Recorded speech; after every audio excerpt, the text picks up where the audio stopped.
გიყურებთ ანალიტიკას, მე ამ გადაცემის ავტორი ელენე კვანჭილაშვილი ვარ. ამჟამად ლონდონის საფონდო ბირჟაზე TBC PLC-ს ერთი აქციის ღირებულება 13.48 გირვანქა სტერლინგს შეადგენს. ბანკის აქციების ღირებულებამ 24 ივლისის უმძიმესი განცხადებების შემდეგ საკუთარი თავი მნიშვნელოვნად აგიდგინა, თუმცა ჯერ კიდევ არ მიუღწევია იმ ნიშნულისთვის, ანუ აქციაზე 15 გირვანქა სტერლინგისთვის, რაც იყო ერთი აქციის ღირებულება მთავარი პროკურატურის მხრიდან რამდენიმე თვით დასტაბილურებული ვითარების ხელახალ ესკალაციამდე. TBC PLC-ს სამეთვალყურეო საბჭოს თავმჯდომარისა და მისი მოადგილის წინააღმდეგ დაწყებულ ხელახალ პროცესს ბაზარზე შოკის ეფექტი ჰქონდა, რამაც კომპანიას მყისიერი ზარალი მიაყენა და მისი საბაზრო კაპიტალიზაციიდან რამდენიმე ასეული მილიონი დოლარი გააქრო. ამ მოვლენის შესახებ მმართველი პოლიტიკური პარტიის წარმომადგენელმა გია ვოლსკიმ საკუთარ Facebook გვერდზე განცხადება გააკეთა. საინტერესო მონაცემები გადმომცეს.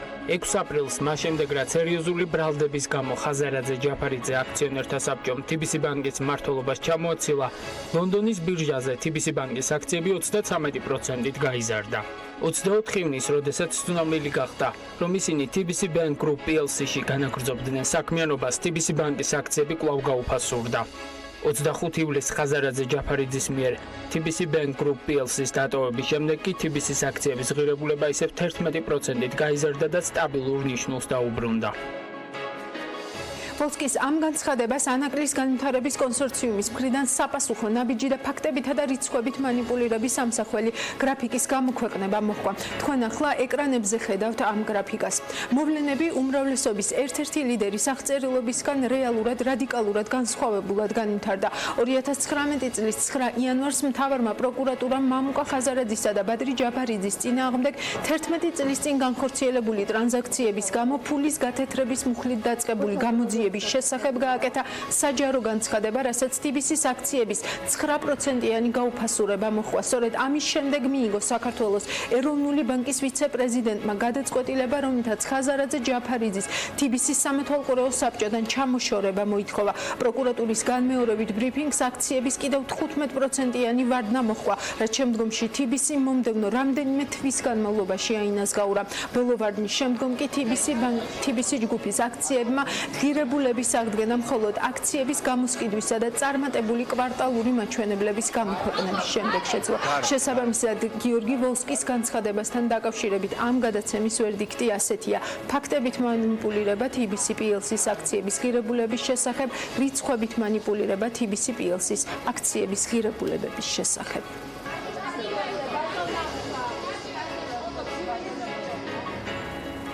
დღეს ცნობილი გახდა, რომ სტატისტიკის ეროვნული სამსახურის სამომხმარებლო ფასების, ანუ ინფლაციის გაანგარიშებას თამბაქოს ნაწარმის გარეშეც დაიწყებს და შექმნილ ახალ პარალელურ ინდექსს, რომელშიც თამბაქო მონაწილეობას არ მიიღებს. ოფიციალური განმარტების მიხედვით, ამ გადაწყვეტილების მიზეზი გახდა გარემოება, რომ წლიდან წლამდე თამბაქოს ფასების ზრდის ძირითადი განმაპირობებელი ფაქტორი არის მთავრობის მიერ აქციზის გადასახადის ზრდა. შესაბამისად, ამ პროდუქტის ღირებულება იზრდება იმიტომ, რომ სახელმწიფო მწეველთა ჯანმრთელობის დაცვის მოტივით მათ სიგარეტს უძვირებს. საქსტატის განმარტებით იმის გამო, რომ გადასახადების ზრდით გამოწვეული გაძვირება ბუნებრივ საბაზრო პროცესს არ წარმოადგენს, ის რეალურად ინფლაციის შემადგენლობაში არ უნდა მონაწილეობდეს. სიგარეტის გარეშე დათვლილი ინფლაცია დღეს უკვე გამოქვეყნდა და ის ივლისის მდგომარეობით 3.9% შეადგენდა. თამბაქოს ნაწარმის ჩათვლით კი წლიური ინფლაცია 4.6% იყო. თამბაქო საქართველოს მოსახლეობისთვის ერთ-ერთი მნიშვნელოვან სამომხმარებლო პროდუქტს წარმოადგენს. ჯანდაცვის მსოფლიო ორგანიზაციის უკანასკნელი შეფასებით, მათ რეგულარულად სრულწლოვანი მოსახლეობის 30% მოიხმარს. შესაბამისად, მისმა 90 ლარი და 10 თეთრის ფარგლებში გაძვირებამ ქვეყანაში ინფლაციის ზრდაც გამოიწვია. მეტიც, ეს არის ის ერთ-ერთი მთავარი მიზეზი, რის გამოც 2019 წელს ინფლაცია სამიზნე 3%-იან ნიშნულზე მაღალია და ბოლო მონაცემებით 4.6% შეადგენს. ინფლაციის როგორც როგორც სამომხმარებლო ფასების ცვლილების ამსახველი ინდიკატორის მთავარ მიზანს ქვეყნის ეკონომიკაში მიმდინარე საფასო ცვლილებების ობიექტურად წარმოჩენა წარმოადგენს. ის დროთა განმავლობაში ფულის მსყიდველ უნარიანობის შეფასებისთვის არის აუცილებელი. შესაბამისად, ინფლაციის მიუკერძოებელი სახით გამოქვეყნება ეკონომიკის შესახებ რეალური სურათის დასანახად კრიტიკულად მნიშვნელოვანია. დღეს საქართველოს ინფლაციას, ანუ ძირითად სამომხმარებლო კალათის ცვლილებას პროდუქტების საკმაოდ ვრცელი ჩამონათვალის საფუძველზე ადგენენ. კალათა რამდენიმე ძირითად ჯგუფად იყოფა, სადაც ყველაზე დიდი 30%-იანი წილის სურსათს და უალკოჰოლო სასმელებს ენიჭება. მეორე ადგილზე 12%-ით სატრანსპორტო ხარჯები, კომუნალური ხარჯების წილი კი 8.8%-ში ადგენს. ინფლაცია, ანუ სამომხმარებლო ფასების ინდექსი, ასახავს იმას, თუ როგორ იცვლება იმ ძირითადი სამომხმარებლო პროდუქტებისა თუ სერვისების ღირებულება, რომელსაც მოსახლეობა კიდულობს. ამისთვის შედგენილია ვრცელი სამომხმარებლო კალათა, რომელშიც ძირითად სამომხმარებლო ჯგუფებს შესაბამისი კოეფიციენტები აქვს მინიჭებული. მათ შორის ყველაზე დიდი 30%-იანი წილის სურსათსა და უალკოჰოლო სასმელებზე მოდის. მეორე ყველაზე დიდი სამომხმარებლო ჯგუფი არის ტრანსპორტი, რომელიც ინფლაციის განგარიშებაში 12.1%-იან წვლილს თამაშობს. კომუნალური ხარჯებისთვის მეთოდოლოგიაში 8.8%, ჯანდაცვაზე კი 8%-იანი წილი მოდის. რაც შეეხება თამბაქოსა და ალკოჰოლური სასმელების წილს, ის დანახარჯებში 6.6%-იანი წილით არის გათვალისწინებული. სწორედ მასზე აქციზის ზრდით სახელმწიფო ერთის მხრივ საკუთარ საგადასახადო შემოსავლებს ამატებს მილიონებს, თუმცა ამავდროულად 100,000-ობით მოქალაქეს უძვირებს მისი შესყიდვის ღირებულებას, რაც თავის მხრივ ქვეყანაში ფასების საერთო დონეს ზრდის და თითოეული მოქალაქისთვის მათ ჯიბეში არსებული ლარის მსყიდველ უნარიანობას ამცირებს. უფრო ახლო ხედით შევხედოთ. მშენებლობის სფეროში დასაქმებულთა საშუალო თვიური ხელფასის მსყიდველ უნარიანობა შემცირებულია 121.5 ლარით, სასტუმროებისა და რესტორნების ქსელში 41 ლარით, ტრანსპორტისა და კავშირგაბმულობის სფეროში 67 ლარით, საფინანსო საქმიანობაში 87 ლარით, განათლების სფეროში 28 ლარით, ჯანდაცვის სფეროში თითქმის 48 ლარით. გასული წლების განმავლობაში ინფლაცია ყველაზე მაღალი 6.7%-იანი 2017 წელს იყო, რის მიზეზიც მთავრობის მიერ მოგების გადასახადის რეფორმით გამოწვეული საბიუჯეტო დანაკლისის საპასუხოდ აქციზის გადასახადის ზრდა წარმოადგენდა. თამბაქოსა და საწვავზე გაზრდილი აქციზის შედეგად მოსახლეობის საკმაოდ ფართო ფენას მისი ყოველდღიური დანახარჯები გაეზარდა. საწვავის ფასების მატებამ, რაც აქციზს უკავშირდებოდა, გავლენა მოახდინა იმ პროდუქტების ფასზეც, რომლის წარმოების ჯგუფშიც საწვავის ღირებულება შედიოდა. შესაბამისად, საგადასახადო ზრდის გავლენა სხვა პროდუქტების ფასებისგან განცალკევებულ მოვლენას არ წარმოადგენს. როგორ აღიქვა საქსტატის ეს გადაწყვეტილება თამბაქოს ინდუსტრიამ? ზვიად ხვიტარიძე BAT-ის კორპორატიული და იურიდიული დირექტორი არის. გვიან საღამოს ჩემი სტუმარი, მოგესალმებით ზვიად და დიდი მადლობა რომ ხართ ჩვენთან ერთად. პირველ რიგში მაინტერესებს, როგორ აღიქვით საქსტატის ეს გადაწყვეტილება, როგორც თავად ამბობენ, დაეყრდნონ საერთაშორისო გამოცდილებას და პრაქტიკულად თამბაქო არ ჩართონ, ესე ვთქვათ, ამ სამომხმარებლო კალათში. თუმცა აქვე უნდა ვთქვათ, რომ ინფლაცია ძველი სახითაც გამოქვეყნდება, მაგრამ გამოქვეყნდება ამ ახალი სახითაც. კი ბატონო, სუმციერე რა თქმა უნდა ეს გადაწყვეტილება მთელ რიგ კითხვებს ბადებს და მათ შორის რა თქმა უნდა ჩვენ ვსვავთ ძირითად კითხვას ამასთან დაკავშირებით. პირველი, თამბაქოს ინდუსტრია და როგორც იცით, თამბაქოს ინდუსტრიის მიერ გადახდილი გადასახადები ქვეყნის ბიუჯეტის 10%-ია. თქვენ ვერ ჩამომითვლით არც 5 ქვეყანა, სადაც მსგავსი წილი აქვს ეკონომიკაში და ესეთი მნიშვნელოვანი მოთამაშე არის თამბაქოს ინდუსტრია ქვეყნის, ვთქვათ, როგორც ფინანსური, ასევე ეკონომიკური განვითარების თუ აქტივობების. შესაბამისად, ასევე რა თქმა უნდა გასაკვირია ზუსტად იმის გამო, რომ წეულთა რაოდენობა 45%-ს აჭარბებს და თავისთავად რა თქმა უნდა ეს მეტყველებს ზუსტად აი ამ სოციალურ ფენომენზე, რასაც თამბაქოს ინდუსტრია და თამბაქოსთან დაკავშირებული პროცესები ქვია. ასევე ამას თუ დავუმატებთ იმასაც, რომ სამწუხარო რეალობა რაც ხდება, რომ ყოველთვიურად 33 მილიონი ლარი არ შედის სახელმწიფო ბიუჯეტში, რასაც რამოდენიმე გზის და მე მგონი უკვე ვთქვათ ობეს და საზოგადოებას, მაგრამ უნდა გავიმეოროთ, რომ 400 მილიონ ლარამდე იკარგება და 400 მილიონი ლარი იქნება წლის ბოლომდე აქციზიდან მიუღებელი შემოსავალი. ისევე როგორც რა თქმა უნდა ის მთელი რიგი ვთქვათ ეკონომიკური ნეგატიური ეკონომიკური პროცესები და ფინანსური პროცესები, რომელიც დაკავშირებული არის ჩვენს კომპანიასთან. აი ამ ყველაფრის გათვალისწინებით რანაირად არის შესაძლებელი, რომ თამბაქო არ იქნას გათვალისწინებული ინფლაციის გამოანგარიშებაში და ინფლაციის ასე ვთქვათ მაჩვენებელი გამოყვანილი იქნას თამბაქოს გარეშე. როდესაც ზუსტად აი ამ ინფლაციის კალათაში პურის მერე პური რო ძვირდება, რა თქმა უნდა, ასე ვთქვათ სოციალური პროცესები მძიმდება და მძაფრდება და იგივე მოყვება, რა თქმა უნდა, სიგარეტის გაძვირებას იმდენად, რამდენიც ისევ და ისევ მიმდინარეობს. თქვენთვის არ არის დამარწმუნებელი მხოლოდ ის არგუმენტი, როგორც მე მესმის, რომ ეს არის საერთაშორისო მეთოდოლოგიის შესაბამისი და ის, რომ როგორც განცხადებაში იყო საქსტატის აღნიშნული, ამ ტიპის მაჩვენებელი იქნება მკვლევარებისთვის, ექსპერტებისთვის და ზოგადად ქვეყანაში პოლიტიკის წარმოებისთვის მნიშვნელოვანი. იცით რა არის, მე ყურადღებას გავამახვილებდი სულ სხვა რამეზე, იგივე ხელისუფლების წარმომადგენელი, ამ ხელისუფლების სახელით რო საუბრობდე, გავამახვილებდი არა იმაზე, რომ რაღაც მონაცემები დავმალოთ, უვალირება მოვახდინოთ სხვადასხვა საერთაშორისო მეთოდოლოგიებით და ასე შემდეგ. არა, გავამახვილებდი ყურადღებას და გავატარებდი მთელ რიგ რეფორმებს, რასაც საერთაშორისო თუ ადგილობრივი კომპანიები, რაზეც საერთაშორისო ადგილობრივი კომპანიები და ექსპერტები საუბრობენ. საუბარი არის ნაკლებ რეგულაციებზე, ხო? საუბარი არის აქციზის შემცირებაზე, რაზეც ამ რადიკალური გაზრდილი აქციზის პირობებში მივიღეთ ის კატასტროფული ფინანსური შედეგები, რა შედეგებსაც ახლა ვიმკით ზუსტად იმ დეფიციტური პროცესებით, საბიუჯეტო დეფიციტური პროცესებით, რაც ხდება ახლა. მიმართული იქნებოდა ჩემი ყურადღება ზუსტად აი ამ მიმართულებით ფინანსური, ანუ საგადასახადო პოლიტიკის დახვეწა განვითარებით და განჭვეტადობით, ბიზნეს აქტივების და მეტი ინვესტიციების ვთქვათ მოზიდვის კუთხით, ისევე როგორც რეგულაციების შემცირების კუთხით. და არა იმით, რომ რაღაცა სტატისტიკური ინფორმაცია არ ვიცი, ვთქვათ მოვახდინოთ მისი ვუალირება, მოვახდინოთ მისი სხვადასხვა მეორედ ამბობთ, რომ ვუალირება მოვახდინოთ, მაგრამ მეორე კუთხითაც ხომ შეგვიძლია ამას შევხედოთ, რომ თუ კი ჩვენ დავინახავთ, ესე ვთქვათ, როგორ მცირდება ინფლაციის მაჩვენებელი, როდესაც მასში არ არის გათვალისწინებული, ესე ვთქვათ, თამბაქოს წვლილი, ხო? ანუ ჩვენ ამავდროულად იმასაც ხო ვხედავთ, რამხელა გავლენა აქვს თამბაქოს მიმართ არსებულ პოლიტიკას, ანუ აი ამ თანმიმდევრული დაბეგრვის პოლიტიკას ინფლაციაზე. ასე რატომ არ შეიძლება ამ საკითხის დაყენება? კი, მაგრამ საბოლოო ჯამში თამბაქო ზოგადად თამბაქოსთან დაკავშირებული საკითხი იმდენად დიდი არის მისი წილი ეკონომიკაში, რომ პრობლემა რჩება.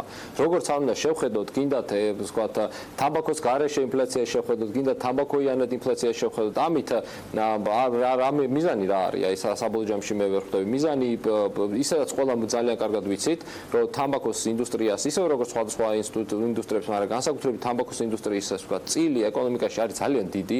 ისედაც ძალიან კარგად ვიცით, რომ ამ პრობლემის მოგვარებას თუნდაც ჯანდაცვის კუთხით შედეგი არ აქვს და ეს დავინახეთ უკვე ამ პერიოდის განმავლობაში და უკვე შედეგი მივიღეთ. არათუ მწელთა რაოდენობა შემცირდა, არამედ პირიქით დაარტყა ეკონომიკური პროცესებს, დაარტყა სახელმწიფო ბიუჯეტს და მთელი წლის განმავლობაში 400 მილიონ ლარზე არის საუბარი, ხო? ანუ ყველაფერი მიდის იქითკენ, რომ რაც არ უნდა გავაკეთოთ, ხო? ამ შემთხვევაში ჩვენ თავს ვიტყუებთ. ერთი მაჩვენებელი იქნება, თუ მეორე მაჩვენებელი პრობლემა რჩება. პრობლემის მოგვარებაზე ვისაუბროთ და კი არ ვისაუბროთ, გადავდგათ შემდეგი ნაბიჯები, რაც ჩვენ საუბრობთ ხოლმე ამ თემებზე, ესე ვთქვათ, ძალიან დეტალურად და გვაინტერესებს ცხადია ამ ინდუსტრიის პოზიციაც. ესკოზვიეთ სვიტარიძე, BAT-ის კორპორატიული და იურიდიული დირექტორი, მადლობა მას გვიან საღამოს სტუმრობისთვის და საინტერესო აქცენტებისთვის. რა თქვა კვირის ყველაზე მნიშვნელოვან თემებზე, დღეს მთავრობა მთელარა გელანტია არის, ჩემი სტუმარი, რომელიც დღეს მუშაობდა მთავრობის კანცელარიაში, სადაც მთავრობის ხდომა ჩატარდა. თელარა, ესე იგი ბოლო პერიოდში ისე დაემთხო, რომ მე და შენ ვიკრიბებით ყოველ პარასკევს. რამე ახალი თუ გაქვს სათქმელი ჩემთვისაც და მაყურებლისთვისაც? ელენე, ხო, რაღაცნაირად ისე ემთხვევა ბოლო 2-3 კვირის განმავლობაში, რომ კვირის ბოლოს ყოველთვის იმართება მთავრობის ხდომა. ჩვენი კითხვები ძირითადად შეეხებოდა ამ პერიოდის განმავლობაში, სად არის ეგრეთ წოდებული ანტიკრიზისული გეგმა, რომელიც აშკარად სჭირდება ქვეყნის ეკონომიკას, ბიზნესიც ითხოვს, იმიტომ რომ მსხვილი ბიზნესმენებიც კი აკეთებენ განცხადებას და მათ აქვთ ეგეთი აღქმა, რომ ქვეყანა არსაით არ მიდის, ეკონომიკა არსაით არ მიდის და რაღაცა მიმართულებები ასეთ სიტუაციაში ალბათ მთავრობამაც უნდა განსაზღვროს.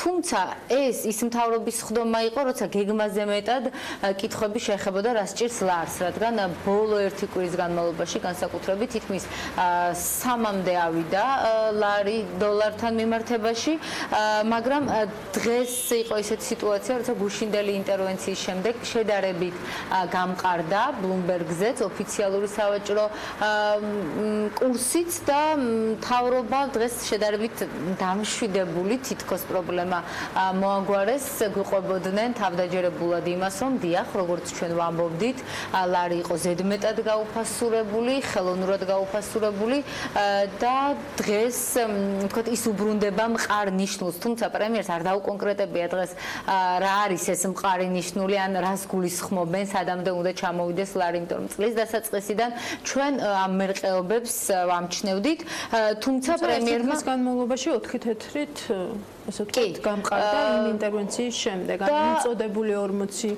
მილიონის შემდეგ, რომელიც ასე ვთქვათ, ბაზარმა აითივსა სადღაც 30 მილიონზე მეტი, ხო, 32 მილიონი, შესაბამისად დღეს პრემიერმაც და შემდეგ უკვე მინისტრებმაც სწორედ ამით ახსნეს ლარის კურსის გამყარება და ისაუბრეს იმაზე, ყოველ შემთხვევაში გვაჯერებდნენ, გვარწმუნებენ იმაში, რომ ეკონომიკაში არის ჯანსაღი მდგომარეობა, შეგვიძლია ახლა მოვისმენთ კიდევ ერთხელ რა ითქვა მთავრობის ხდომაზე.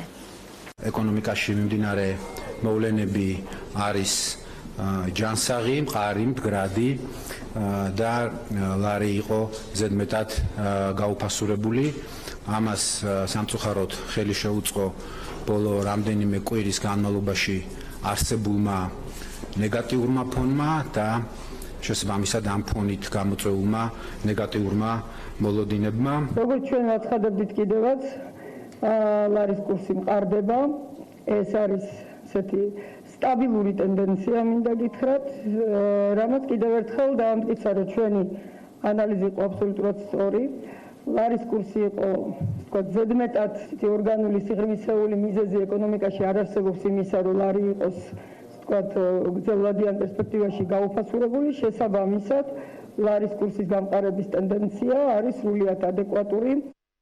თელარა ლარის გამყარებაზე რადგან საუბრობდით, მუდმივად გვესმოდა მთელი ამ ხნის განმავლობაში, რომ ლარზე ასევე აქვს ზეწოლა იმ ნაკადების შემცირებას, ტურისტული ნაკადების შემცირებას რუსეთიდან, რაც მოყვა ამ ემბარგოს ავიაფრენებზე, ხო? თავი რომ დავანებოთ იმ სხვადასხვა, ესე ვთქვათ, კვლევებს, მათ შორის TBC Research-ის უახლეს კვლევას, რომელიც დიდად არ ადასტურებს ასეთ პირდაპირ კავშირს ჯერჯერობით ყოველ შემთხვევაში, ხო, ჯერჯერობით ყოველ შემთხვევაში, კი, ზუსტად.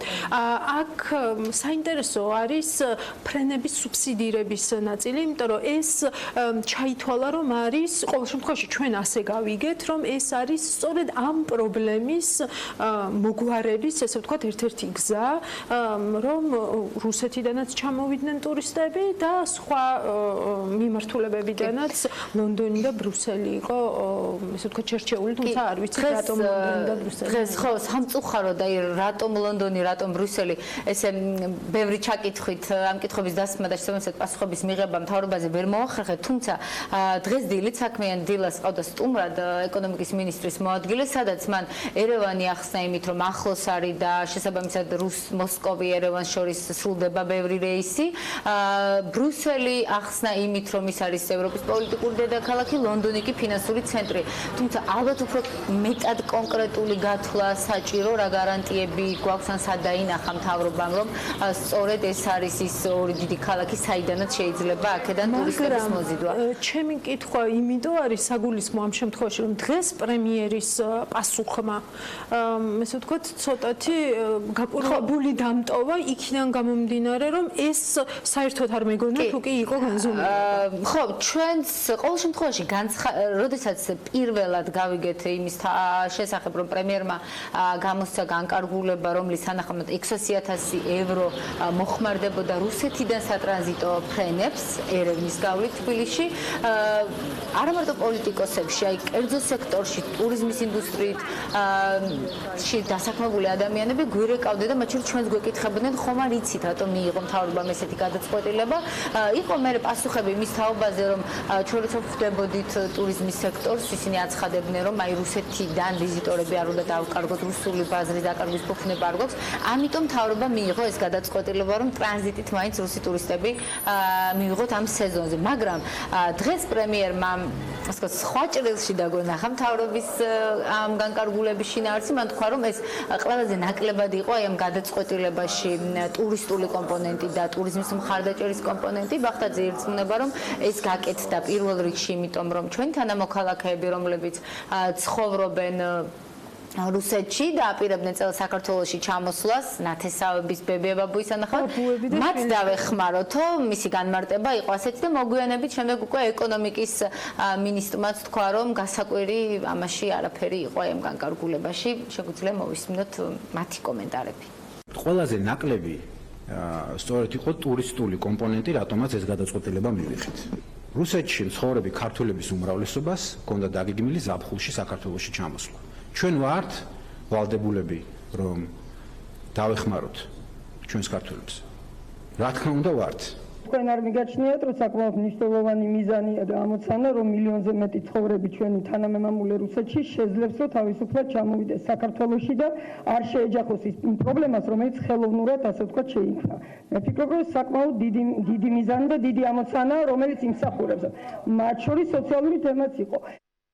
თელარა, თანადაფინანსების პროგრამაზეც მინდა რომ გითხრა თუ იყო რაიმე ახალი დეტალები თუ არის ცნობილი ამ მიმართულებით, იმიტომ რომ ესეც საინტერესო არის, ესე ვთქვათ, ტურიზმის ინდუსტრია. ახალი რაც ითქვა დღეს დასახელდა თარიღი პრემიერის მიერ, მან თქვა რომ 1 სექტემბერს ამოქმედდება ეს პროგრამა და სახელმწიფო დაეხმარება მცირე და საშუალო ბიზნესს, ავარაუდოდ იმათ, ვისაც აქვს მცირე და საშუალო ზომის სასტუმრო და აი ამ ავიასანქციების გამო შეექმნათ პრობლემები სესხის თანადაფინანსებაში, მაგრამ პრემიერს არ უსაუბრია დეტალებზე, შესაბამისად მთავარი კითხვები ისევ უპასუხო და როგორ შეარჩევენ აი ამ სასტუმროებს, რამდენ პროცენტიან თანადაფინანსებაში შეუვლენ სესხის დაფარვისას, რა კრიტერიუმით, იმიტომ რომ დღეს ვფიქრობდით, რატომ იწყება ეს 1 სექტემბრიდან, ანუ რაღაცით უნდა შეიძლება მცირე სასტუმრო იყოს, მაგრამ რაღაცნაირად გაართოს ამ სასესხო ვალდებულებას თავს და ალბათ დააკვირდებიან ვის შეექმნება პრობლემა სესხის გადახდისას და მერე ანუ ძალიან რელევანტური კითხვები, იმიტომ რომ იგივე ფრენების სუბსიდიასთან დაკავშირებით პირველი რაც გაჩნდა რუსეთიდან, ესე ვთქვათ, ფრენების დასაბალანსებლად იმ პირველი განკარგულების ფონზე იყო ის, რომ ხომ არ კეთდება ეს რომელიმე კონკრეტული ერთი კომპანიისთვის და ხომ არ არის ეს პირობები ამ ერთ კომპანიაზე. ბუნებრივია, თუმცა ამაზე პასუხები ვერ მივიღეთ და ისევ პრემიერმა ტურიზმთან დაკავშირებით კიდევ ერთხელ გაიმეორა ის, რომ საკრედიტო საგარანტიო ფონდის სქემა 20 მილიონიანი, რომელიც ამოქმედდა, ყოველ შემთხვევაში რეალურად არა, მაგრამ ბანკებთან მიღწეულია შეთანხმება, როგორც სამინისტროში აცხადებენ, დაეხმარება პროექტებს, იმ ბიზნეს გეგმებს, რომელსაც უნდათ ახალი სასტუმროების შექმნა და ასე შემდეგ. აი ეს პროექტები განხორციელდეს, თუმცა აქ საკითხავია, როდესაც ბიზნესი ხედავს, რომ და თუ გამოჩნდა, რომ ძალიან ისეთი შემცირება იქნება ტურისტების და არ არის ისეთი მოთხოვნა, ბუნებრივია ბიზნესის დაფიქრდება მიწოდება. მოკლედ რა არის შენ საბოლოო შთაბეჭდილება, რა ვქენით ახლა მე და შენ, ესე ვთქვათ, ამ მთავრობის ხდომის მიმოხილვით და ამ კომენტარების მაყურებლისთვის შეთავაზებით მოვახერხეთ თუ არა, რომ დავამშვიდეთ ბაზარი და შევქმნით თუ არა უკეთესი მოლოდინი. ელენე, მე შთაბეჭდილება მრჩება, მართალი გითხრათ, 20 ივნისის შემდეგ მთავრობა რაღაცნაირად მიმართულია პატარ-პატარა ცეცხლის მწერების ჩაქრობისკენ. აი ჩვენ როდესაც დავეძებთ რომ აბა კონკრეტულად გვანახეთ გეგმა რას აპირებთ, ძირითადად გვესმის მართლა ძალიან კარგი მიზნები თუ სურვილები რომ საქართველოს დღეს პრემიერმა თქვა რომ თავარი მიზანი არის საინვესტიციო რეიტინგი ჰქონდეს, მაგრამ რა საინვესტიციო რეიტინგზე ვსაუბრობთ, როცა ბევრი ისეთი მსხვილი პრობლემური თემა გვიდევს აქ. საუბრობენ იმაზე რომ აი მსხვილ ობიექტებს გავყიდით, მაგრამ ჩვენ გვესმის ჯერ კიდევ 2014-16 წლებში, როცა სხვა კრიზისი იყო რუსეთ-უკრაინის ფონზე საქართველოში, ჯერ კიდევ კვირიკაშვილი იძახდა აი ამ პრივატიზაციას, მე ქობულია იმეორებდა აგრესიულ პრივატიზაციას, დღემდე ვერ ხედავთ ამ პრივატიზაციას. გვესმის რომ გჭირდება უცხოური ინვესტიციები და 6 კომერციულ ატაშეს დავნიშნავთ პრიორიტეტულ ქვეყნებში. 7 მინისტრი გამოვიცვალეთ, თითქმის თუ არ მეშლება მე-7 ეკონომიკის მინისტრი გვყავს და 6 ატაშე ვერ დაინიშნა.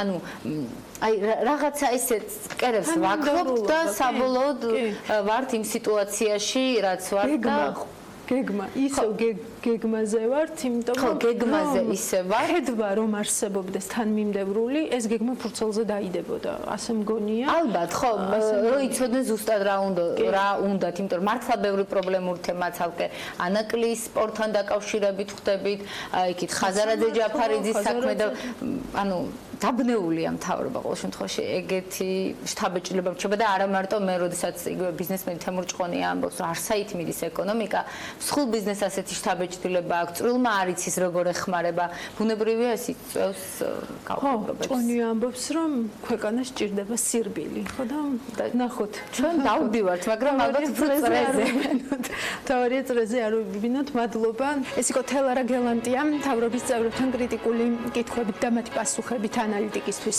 დღეს ერთი სასიამოვნო ინფორმაციაც გავიგეთ ეკონომიკის მინისტრის მოადგილის აკაკი საგირაშვილის განცხადებით ავიაკომპანია Ryanair-თან მოლაპარაკებები აქტიურ ფაზაშია შესული და უახლოეს მომავალში მთავრობა დაანონსებს რეგულარული ფრენების დაწყებას ამ მიმართულებით ეს განცხადება მან საქმიან დილაში გააკეთა და აღნიშნა რომ ყველანაირი საფუძველი არსებობს იმისა რომ მოლაპარაკებები პოზიტიურად დასრულდეს. ივნისის ბოლოს მოლაპარაკებებზე კომენტარი ეკონომიკის მინისტრმა ნათია თურნავამაც გააკეთა და თქვა რომ ტურისტული ემბარგოს ფონზე მთავრობა კომპანიას მაქსიმალურად აჩქარებს და დიდი ალბათობით წლის ბოლომდე მოლაპარაკებები დასრულდება. 2020 წელს კი Ryanair-ი საქართველოს ბაზარზე შემოვა. Forbes Georgia-მ 2018 წელს Ryanair-ის გენერალური დირექტორი მაიკლ ოლირი ჩაწერა მარიამ ზურაბაშვილისთვის მიცემულ ინტერვიუში მან განაცხადა რომ Ryanair-ის შემოსვლა ქართულ ბაზარზე გარდაუვალი იქნებოდა. დღეს ვიგებთ რომ Ryanair-მა საქართველოდან ფრენა შესაძლოა 2019 წლის ბოლომდეც გადაწყვიტოს რაც ვიცით ეკონომიკის სამინისტროსთან მოლაპარაკებები ამ დრომდე წარმატებულად მიმდინარეობს ამაში დიდი წვლილი საქართველოს საელჩოსაც მიუძღვის მარიამ ზურაბაშვილი გაგაცნობთ უფრო ახლოს Ryanair-ს და მის ბიზნეს მოდელს სოფლიოში უმსხვილესი დაბალბიუჯეტიანი კომპანია ევროპაში სიდიდით პირველი კომპანიის შემოსავლებმა 2018 წელს 7 მილიარდ 15 მილიონი ევრო შეადგინა, რაც საქართველოში არსებულ ვიზეარის შემოსავლებს თითქმის 4-ჯერ აღემატება. Ryanair 1985 წელს ირლანდიაში რაინების ოჯახმა დააფუძნა მათი მთავარი მიზანი ევროპაში დაბალბიუჯეტური კომპანიის შექმნა იყო, რომელიც ხელს შეუწყობდა მგზავრების გადაადგილებას, რომელიც 80-იანების ევროპაში თითქმის წარმოუდგენელი იყო. ბილეთების სიძვირიდან გამომდინარე ხალხის მხოლოდ 1-2% ახერხებდა უცხოეთში ფრენას. რაინების ოჯახმა ამერიკული კომპანიის Southwest Airlines-ის ბიზნეს მოდელი გამოიყენა და ის ევროპის მთავარ ავიაკომპანიად იქცა. Ryanair-ს საავიაციო ბიზნესში ერთ-ერთი ყველაზე მაღალი მოგების მარჟა 20% აქვს ბილეთის დაბალ ფასებს კი ხარჯის მაქსიმალური შემცირებით და ბილეთის ფასიდან სხვადასხვა მომსახურებების ამოღებით ახერხებენ. უკეთესად რომ განვმარტოთ მომხმარებელი თუ შეიძენს ბილეთს დუბლინი ლონდონის მიმართულებით, რომელიც 18 ევრო ღირს მას ცალკე უწევს ბარგის საფასურის, წინასწარ ადგილის შერჩევის და ფრენის დროს საკვების ყიდვა. რაც საბოლოო ჯამში ნაკლები გამოდის ვიდრე თავიდანვე 300 ევროიანი ბილეთის ყიდვა, რომლითაც მგზავრი ფსიქოლოგიურად ფიქრობს, რომ ეს ყველაფერი უფასოდ აქვს. თავისი ბიზნეს მოდელით კომპანიამ მგზავრის ფრენის კულტურის შეცვლა მოახერხა და მთლიანად ავიაციის ახალ სტანდარტებზე გადაყვანა. ის რაც ადრე წარმოუდგენელი წარმომადგენელი იყო, ახლა თავად მაღალ ბიუჯეტური კომპანიებიც თავაზობენ მგზავრს უბარგო ბილეთს უფრო დაბალ ფასად. ამის გარდა Ryanair არ იყენებს გაყიდვების ოფისებს, არ ხარჯავს თანხას რეკლამაში და ხშირად იყენებს მასშტაბის ეკონომიას, როდესაც ახორციელებს შესყიდვებს ბენზინში და თვითმფრინავებში. კომპანია იყენებს ყველაზე დაბალ ბიუჯეტურ Boeing 737 ტიპის თვითმფრინავებს. კომპანია ასევე ხშირად ითხოვს სხვადასხვა აეროპორტიდან სუბსიდირებას თუ სხვადასხვა ტიპის სტიმულებს, რის სანაცვლოდაც კომპანია ტურისტების მსხვილ ნაკადს პირდება. ამის მაგალითი ბელგიაში შარლეროის აეროპორტია, რომელსაც წელიწადში 200,000 მგზავრი ყავდა, ხოლო Ryanair-ის შესვლის შემდეგ ნაკადმა 8 მილიონს მიაღწია. Ryanair წარმატებულ კომპანიად შედგა დღეს ის ფრენებს ახორციელებს 200-ზე მეტი ადგილიდან 38 ქვეყანაში, დღიურად 2400-ზე მეტ რეისს ასრულებს და ყოველწლიურად 120 მილიონზე მეტი მგზავრი გადაჰყავს. კომპანია დაფრინავს ევროპის, საფრანგეთი, გერმანია, ავსტრია, ინგლისი, იტალია და ესპანეთი და მის შემოგარენ ქვეყნებში, მაროკოში, ისრაელში, იორდანიაში და ლიბანში. თითო მგზავრიდან Ryanair-ის სუფთა მოგება 10 ევრომდეა, თუმცა აღსანიშნავია ის ფაქტი, რომ Ryanair-ის შემოსავლების წყარო არა ბილეთებიდან, არამედ არაპირდაპირი გაყიდვებიდან შემოდის. Ryanair-ის მთავარი კონკურენტები ინგლისში EasyJet-ი, ხოლო ცენტრალურ ევროპაში Wizz Air-ია. ის რითაც კომპანია დანარჩენ ავიახაზებს კონკურენციას უწევს და მსოფლიოში მეორე ყველაზე მსხვილი დაბალბიუჯეტიანი ავიაკომპანიის სტატუსს ინარჩუნებს, ისაა, რომ ბაზარზე ყოველთვის ყველაზე დაბალი ფასებით ოპერირებს. Ryanair-ის შესვლა საქართველოს ბაზარზე ბიძგს მისცემს მაღალ მხარჯველობითი ევროპელი ტურისტების შემოსვლას საქართველოში და ხელს შეუწყობს ეკონომიკურ წინსვლას. ამის გარდა Ryanair ევროპას ამთლიანებს. ეს ევროკავშირის ერთ-ერთი უდიდესი წარმატების ისტორია, ჩვენ ვართ გუნდი, რომელიც ევროპას ამუშავებს. ასეთია Ryanair-ის შემართება. დღეს ამით ვასრულებთ, ჩვენ უკვე შემდეგ პარასკევს შევხვდებით ერთმანეთს ისევ ანალიტიკაში დროებით.